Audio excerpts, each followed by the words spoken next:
A little while ago, I did a TikTok live with a group of people, and I talked about people who want to do bite sports with a more force-free method. I'm always a little uncomfortable when I say force-free because that doesn't actually exist. But what I mean is their goal is to minimize or eliminate the use of tools in training. And unfortunately, that live took place within a very specific context. So let me set the stage for that and explain why I am redoing this video outside of that context, because it's going to be much better and more useful here. The context came after several weeks of conversations, both publicly and privately, with people who were mostly on the experienced trainer side, and they were coming from other dog sports, who were saying that they just weren't able to make it work and they wanted to do force-free bite sports, and they just weren't feeling like clubs were welcoming them, or they were running into these problems, and it kind of went on that direction for a while. And so I did a series of videos talking about, like, how do you get along if you're going to be in an environment where you might be seeing things differently, and I talked a little bit about picking dogs and stuff like that. But anyway, so that context set who my audience was. But unfortunately, because without thinking about it, I saved that video and put it on my podcast without realizing now I'm pulling it out of that context. And I'm not talking about the fact that I'm addressing an audience that has already said they really want to do this force-free. And then that made it really look bad. And I feel terrible about that because that's never my goal, to make anyone feel bad. I was responding to many of their points to me. So saying things like they went places and they saw training choices that really upset them. I have to address that if somebody is telling me that, because it does happen. There is stuff that's happening in the world that is upsetting in the world of dog sports. And I recognize it. Doesn't mean it's the majority by any stretch of the imagination, but I do think it's real. And I think when we're talking about the instinct-based sports like hunting dogs or protection dogs, trainers have more freedom because the dogs really want to play our games. And that gives us freedom that's good, and it gives us freedom that's not so good because the dogs will take a lot more compulsion. What do I mean by compulsion? I just mean make the dog do it. I mean, how you define that is up to you, whether you take things away, whether you add punishers, doesn't matter. It just means that at the end of the day, you're pretty committed to making it happen one way or the other. I also did not adequately explain that I believe the majority of clubs these days are what we call reward-based. So basically that means that there is definitely an intent to try to make the experience positive for the dog. But now what I really want to talk about is what was my point in the first place. And that is how I see drive building in a program where the person eventually wants to train in a positive fashion, and they are really trying to avoid tools. And what I am saying and have been saying for a long time, bite sports or instinct sports, hunting, whatever, it's not the same training minus the corrections. That's just, if you think about it like that, I think you're going to fail with an awful lot of dogs. Some dogs will be able to do it in spite of that, but it's a different way of thinking from the ground up.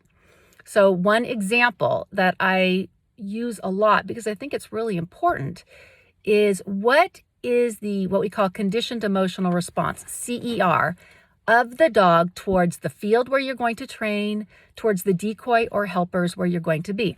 How is the dog introduced to bite sports with a new person? And what concerns me is that if you want to train force-free, you have to be constantly thinking about the dichotomy between drives and control, so the dog's desire to go forward and your need for the dog to play the game, and the dichotomy between the decoy's value to the dog and the handler's value to the dog. And every session, I'm going to be thinking about how am I going to keep all of those things in balance.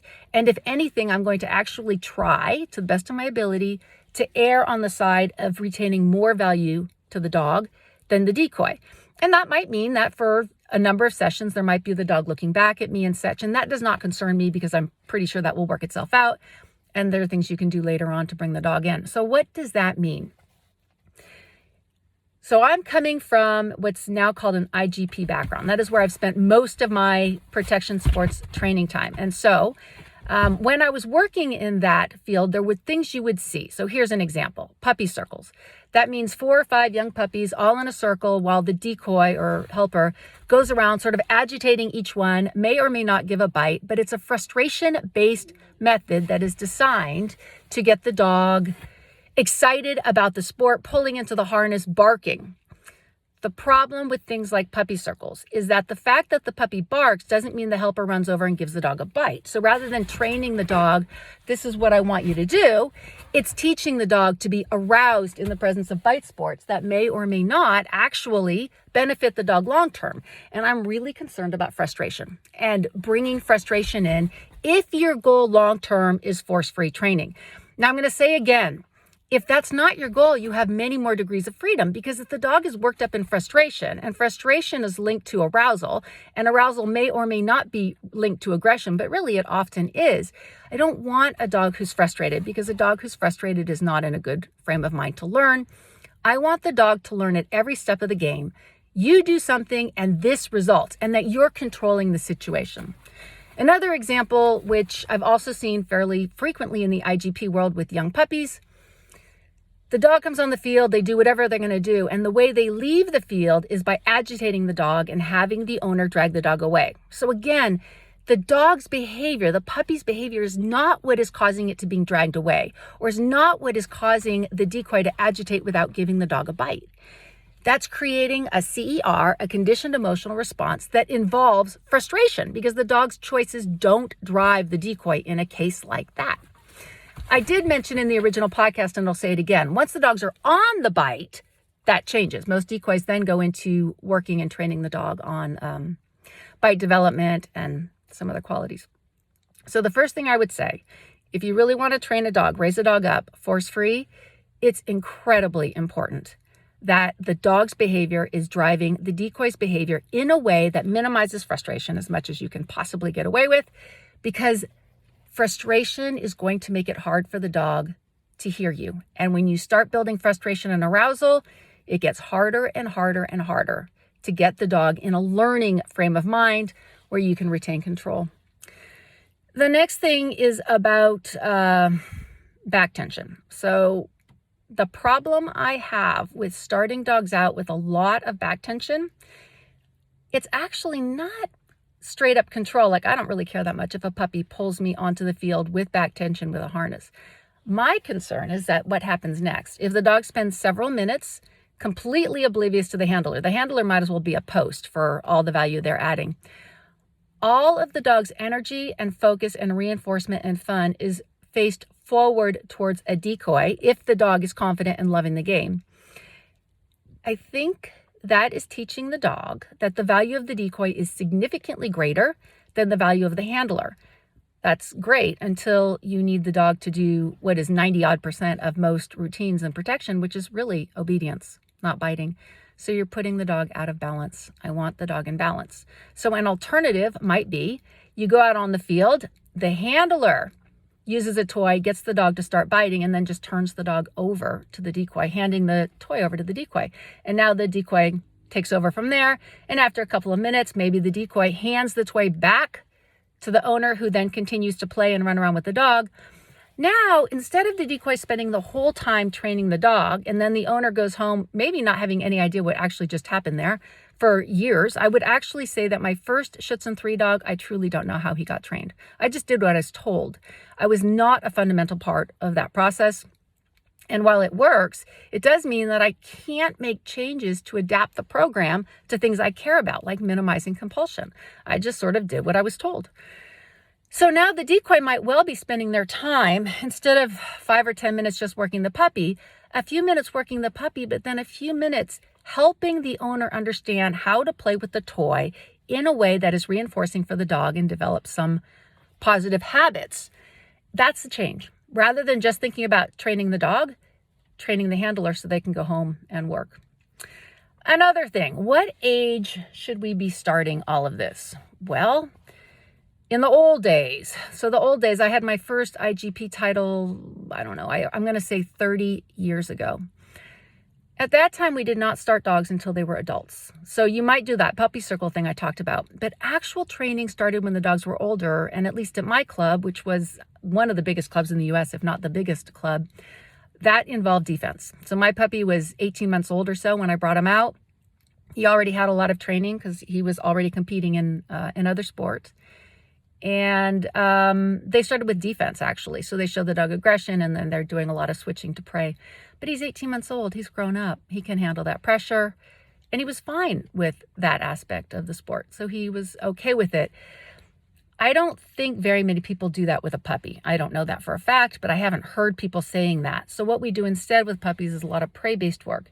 But that, again, that means a lot of arousal, a lot of prey, a lot of fun focused on the decoy. And the dog is learning to go out of balance. Fine if you're comfortable using compulsion later on if it gets too high, but really problematic if the out. See, I would suggest that the out should be part of the game from the beginning and not just, I don't think of it as you show me control and then you get what you want. I actually think of it as drives and control are so integrated that you can't pull them apart. So let me give you an example. Yesterday I was sitting outside with my puppy. I was not training him at that minute. I was just sitting on the ground resting, thinking about some stuff, and he had a toy that he was holding at a distance. And then he had the toy. Ownership is very important to this dog. He put the toy down. He came over to me and he leaned on my side while looking at the toy and wagging his tail. He was asking me to play a game that we play where we approach the toy together and I move different directions and different speeds and try to fake him out, but he can't go for the toy until I send him. He needs me to play that game. He cannot play it on his own. He wasn't asking me to throw the ball for him or to play fetch or even to play tug. He was asking me to play this game. The game has rules. He's bought into the game. That is what I'm looking for long term with a protection dog, is that they've bought into the game and recognize that there are rules to the game and that they want to control themselves from the inside, not because there are ramifications. And a ramification can even be a positively reinforced within that camp of just bringing the dog back and doing it again. That's still a ramification. I want it to be because the dog recognizes, oh, damn, I didn't do it the right way. I'm supposed to wait till I'm sent and then I explode. That's my goal, is to get to that point where the drives and control are the same game and the dog is buying into the entire picture. So where does that leave us in terms of when we start our dogs? Well, the problem with starting 8-week-old puppies is it's very hard to keep that balance if the dog has nothing to resort to, no games at all. Can you start at 8 weeks? Yes. If I had access to a decoy, would I at 8 weeks? Actually, yes, I would. But I would start, like I said, I'm doing some play stuff, they're doing some play stuff. So the dog is just having a good time working with new people. It's not really protection oriented at all. It's just playing games with dogs. It's toy play, really. But I also think you can easily wait until your dog is a year or 2 years of age and spend that time becoming an unbelievably good player with toys. So what does that mean? It means that your dog has all sorts of games that are based in obedience skills, like I just described of stalking up to the toy, or games where you throw toys and you call your dog off to another toy, or you throw toys and you let the dog get the toy, or the dog gets the toy and you ask them to drop and then you ask them to let the toy go. There are so many things we can do with our dogs, so many games we can teach them that can literally duplicate all of the pieces that you need of the protection game. And remember, the actual biting part is very small. And a high percentage of people who just want to get into the sport, they're experienced in other stuff, they're not trying to get 99s and 100s in individual areas. They're not trying to be at the top. They're trying to do something which is fun for them and their dogs. That doesn't mean that I don't think positive methods can get high scores. I actually absolutely believe that they can get high scores. But the primary driver for most people is to do it. It's the accomplishment itself. So if you take a 2-year-old dog that's had no bite development, but a huge amount of training around, let's say with a ball. I'm not talking about aggression or anything. Teaching the dog all of the tracking, all of the obedience, and all of the secondary obedience skills that are going to be required in protection with a toy, or maybe a toy and a friend, I think that has enormous value. And I think more people are talking about that now, and more people are using it and realizing that it's not a perfect scenario. It's not like you're going to do that and then your dog is just going to immediately look at a decoy and say, oh, this is the tug game that I play with my mom's helper friend who comes over and does tug with me. I don't think that's true. There will be a transition period, but there's also a transition period if you think about it when you go from training a dog to do obedience for food and then you train them for a toy. Yeah, it does change the picture, but we still train with food first because it's still easier. And when we make that transition to toys, it's still going to be a smoother and more seamless transition. The same is true if you do something with food and then you do it with toys and you're doing it with toys and your friend, let's say in your yard, your most training familiar place. Then you do it at a public park, just you. You're just playing with a toy. You're not doing bite work, so it's not a problem to do that. Then you're doing it with your friend in a new novocation. All of those little steps are breaking it down and making it easier for your dog to be successful so that when you do go to the club, a few things are going to happen. One, the dog is going to be mature and have a much easier time handling aggression if your trainer uses aggression in the sport. That's more of an IGP thing. I see a lot more aggression in that sport because of how it's judged than I see in ring. Actually, when I bought my first, I imported a dog, I guess it was about 20 years ago, and she was my first dog specifically working bred for ring. And that was the first time I realized that in ring, they make friends with the dog. The decoy goes to some trouble to be an advocate and a friend to the dog. I was coming from an IGP world where not really. I mean, they see the dog. They try to make the dog successful and they build the dog up, but it's still an adversarial relationship on some level. That's a really different mindset. And if you're going to be in a place where there's an adversarial mindset, then you might want to work with an adult dog. If you're working with a decoy as a different way of looking at it for whatever sport, then yeah, younger works. If you're working in ring, you're more likely to see that friendship-oriented approach. It's just, sports have different cultures. Sports it's not one size fits all, even though the training has huge carryover. Like if you have a Schutzhund 3 dog and you go over to ring, you're going to have a much easier time getting through ring than a person who's starting from zero, and the reverse is true as well. I mean, you'll have some places where the training conflicts a little bit, but mostly you'll be ahead of the game. Another thing I've talked about, and I think is important, is to go into a club with your dog trained as much as possible, because not all clubs are going to be open to the idea of force-free training. Or they may be open to it, but just don't know how you would go about doing it that's different than just eliminating corrections. In that case, when you walk in and you demonstrate that you're competent and that you've trained the dog, you're going to get a lot more cooperation. Now, in terms of who I would be looking for a decoy, different sports have different cultures, and you're going to get different attitudes. In some clubs, you're going to get an attitude that the decoy does all the training, sets the plan, and they're not particularly interested in your opinion. You're going to have a hell of a time doing a force-free route if that happens to be the perspective of the decoy. In other clubs, the decoy's attitude is going to be fine. I don't have a problem with that. Just tell me what you want me to do if the dog doesn't release.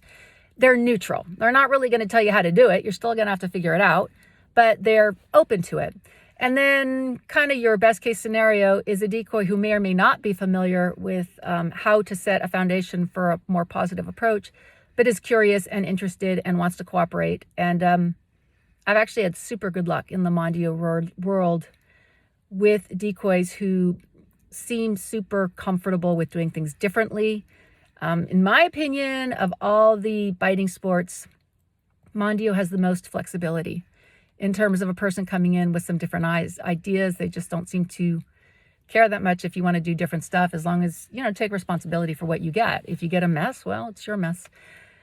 But coming in as a novice, I do not see bite sports as a great place to get started. I think it's a complicated set of skills that we're asking.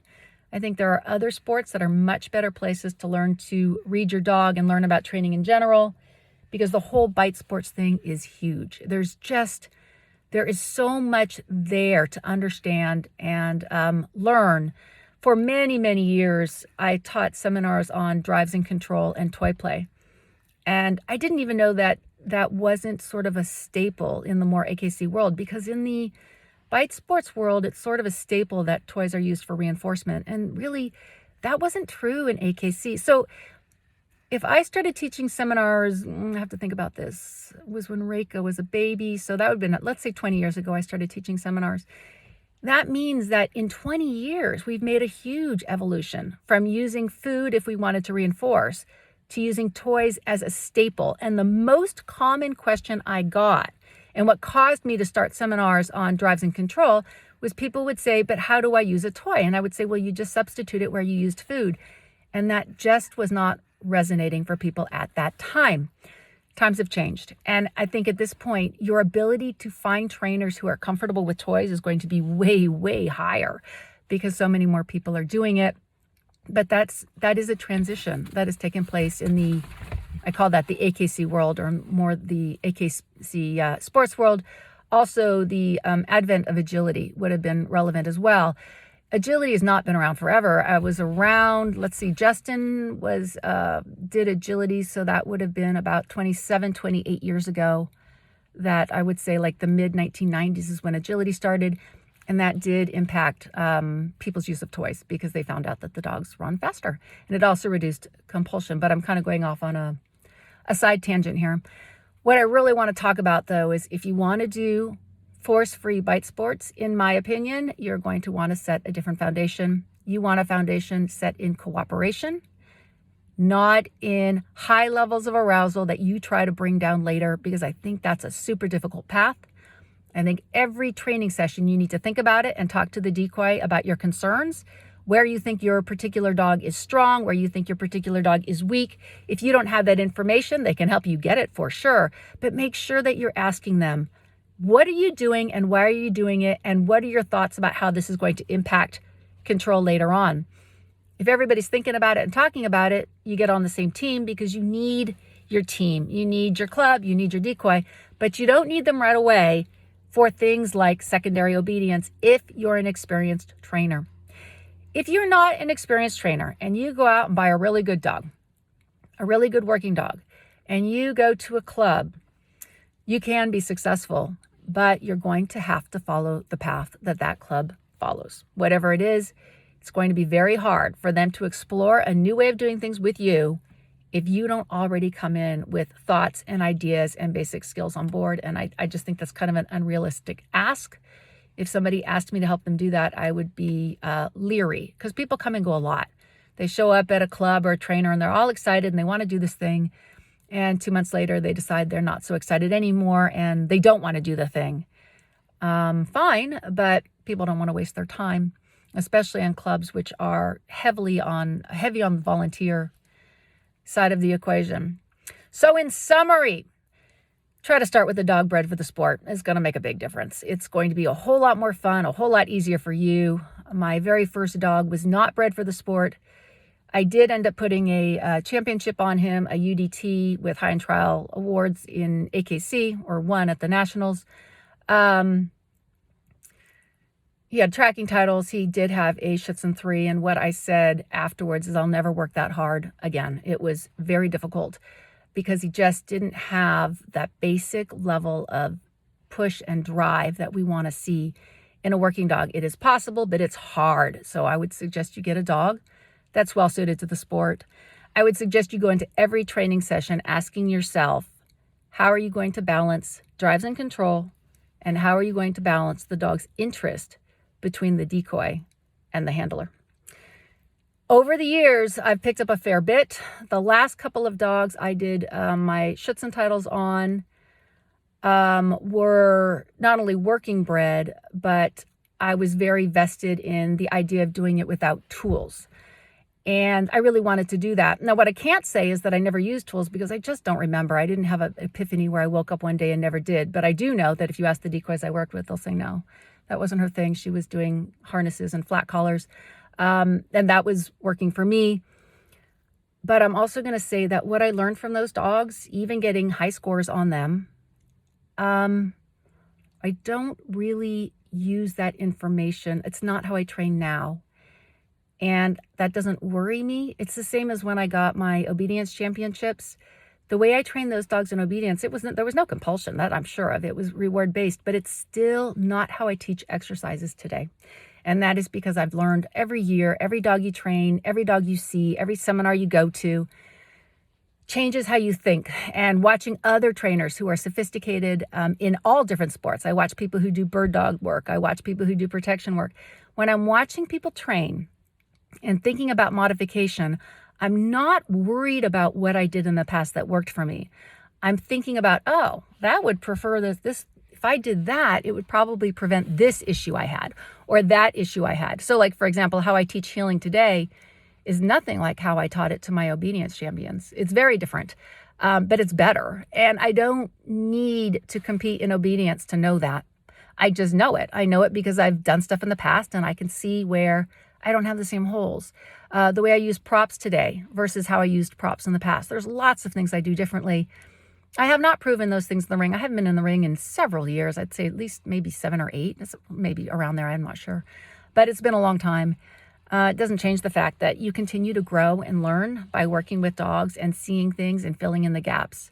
The terrier I have here was probably one of my greatest learning epiphanies. If there was anything to cement the fact that dogs come with a temperament and ideas of their own, that little dog certainly convinced me that Belgians are fantastic to train. They bring so much to the table. They allow me to get away with sometimes just straight up bad training because they're so forgiving and they're working so hard to understand. And he taught me a lot about doing better. So there's some irony there that probably working with him was one of the most fundamental things I did. What I really did learn from the dogs I competed with is how difficult it is to go from training to competition and the little details about how many different places you have to train, how many different people you have to train with.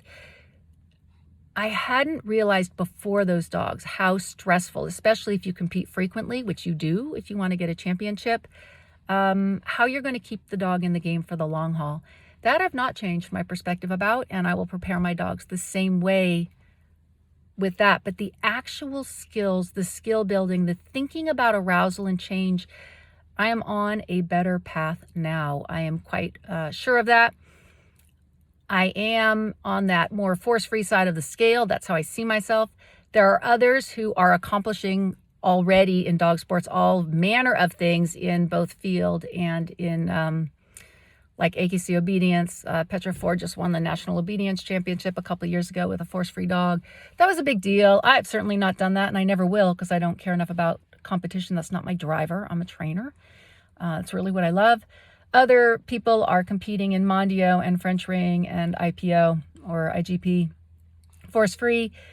We share a lot of the same techniques. I would say most of our techniques are very similar, and we have our differences, and that's excellent because the more different things people are trying out, the more open they are about these conversations and talking and interacting, the more options we're going to have long-term to explore, and the better we're going to get. And I really think over the next 10 or 20 years, we are going to skyrocket in our understanding of how to bring dogs up in the instinct sports, regardless of sport, so that even if you do choose to use compulsion in your program, that is going to be severely minimized in quantity. And I've already noticed that generally the high-end trainers in most sports use actually a lot less compulsion because they don't need it. They're very clear in their communication. And so the dogs figure things out very quickly. And so it becomes much less of an issue.